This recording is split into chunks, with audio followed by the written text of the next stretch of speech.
ಬಾಗಲಕೋಟೆ ವಿಶ್ವವಿದ್ಯಾಲಯ ಬಂದ್ ಮಾಡ್ತಾ ಇರೋದನ್ನು ಖಂಡಿಸಿ ಎಬಿವಿಪಿ ಕಾರ್ಯಕರ್ತರು ಪ್ರತಿಭಟನೆ ನಡೆಸಿದ್ರು.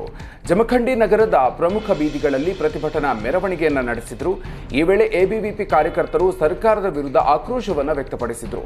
ಎಂಎಲ್ಸಿ ಹನುಮಂತ ನಿರಾಣಿ ಪ್ರತಿಭಟನೆಯಲ್ಲಿ ಭಾಗಿಯಾಗಿ ರಾಜ್ಯ ಸರ್ಕಾರದ ವಿರುದ್ಧ ಘೋಷಣೆ ಕೂಗಿದ್ರು.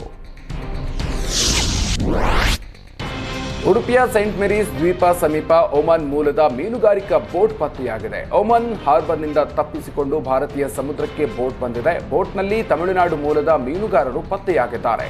ಸಂಬಳ ಹಾಗೂ ಆಹಾರ ನೀಡದೆ ಒಮನ್ ಬೋಟ್ ಮಾಲೀಕ ಸತಾಯಿಸ್ತಾ ಇದ್ದ. ಪಾಸ್ಪೋರ್ಟ್ ವಶಕ್ಕೆ ಪಡೆದು ಚಿತ್ರಹಿಂಸೆ ನೀಡಿದ್ದ.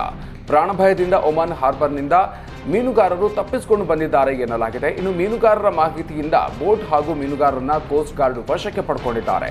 ಪಾಸ್ಪೋರ್ಟ್ ಇಲ್ಲದೆ ವಿದೇಶಿ ಹಡಗಿನಲ್ಲಿ ಗಡಿ ದಾಟಿದ ಹಿನ್ನೆಲೆ ಪ್ರಕರಣ ದಾಖಲಿಸಲಾಗಿದೆ.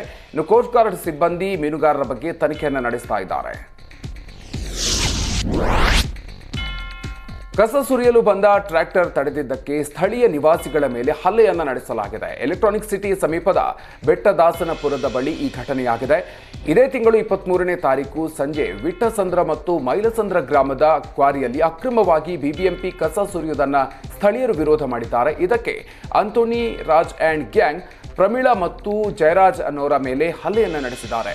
ಈ ಬಗ್ಗೆ ಹಲ್ಲೆಗೊಳಗಾದ ಪ್ರಮೀಳಾ ಮಾತನಾಡಿದ್ದು, ಅಕ್ರಮವಾಗಿ ಕಸ ಸುರಿಯೋದನ್ನು ಪ್ರಶ್ನಿಸಿ ಟ್ರ್ಯಾಕ್ಟರ್ ತಡೆದಿದ್ದಕ್ಕೆ ಹಲ್ಲೆಯನ್ನು ನಡೆಸಿದ್ದಾರೆ. ಅಕ್ರಮವಾಗಿ ಇಲ್ಲಿ ಕಸ ಸುರಿಯೋದ್ರಿಂದ ದುರ್ವಾಸನೆ ಮತ್ತು ಸುತ್ತಮುತ್ತಲಿನ ವಾತಾವರಣ ಕಲುಷಿತ ಆಗ್ತಾ ಇದೆ ಅಂತ ಬೇಸರವನ್ನು ವ್ಯಕ್ತಪಡಿಸಿದರು.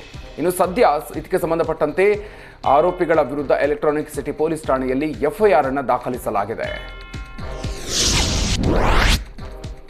ಈದ್ಗಾ ಮೈದಾನದಲ್ಲಿ ಏಕಾಏಕಿ ಬೆಂಕಿ ಹೊತ್ತುಕೊಂಡಿದ್ದು ಮೈದಾನದಲ್ಲಿದ್ದ ಕಿರುಚಲು ಗಿಡಗಂಟಿಗಳು ಸುಟ್ಟು ಭಸ್ಮಾಗಿದೆ. ಇನ್ನು ಕೊಡಗು ಜಿಲ್ಲಾ ಕೇಂದ್ರ ಮಡಿಕೇರಿಯಲ್ಲಿ ಘಟನೆ ಆಗಿದೆ. ರಾಣಿಪೇಟೆಯಲ್ಲಿ ಇರುವ ಈದ್ಗಾ ಮೈದಾನಕ್ಕೆ ಯಾರು ಕಿಡಿಗೇಡಿಗಳು ಬೆಂಕಿ ಹಚ್ಚಿರುವ ಶಂಕೆ ವ್ಯಕ್ತ ಆಗಿದೆ.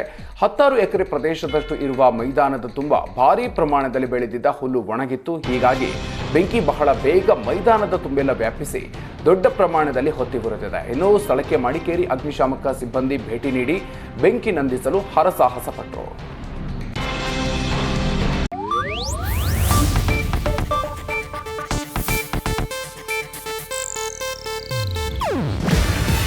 ಇದು ಏಷ್ಯಾನೆಟ್ ನ್ಯೂಸ್ ನೆಟ್ವರ್ಕ್ ಪ್ರಸ್ತುತಿ. ನೀವು ನೋಡ್ತಿದ್ದೀರಾ ಏಷ್ಯಾನೆಟ್ ಸುವರ್ಣ ನ್ಯೂಸ್.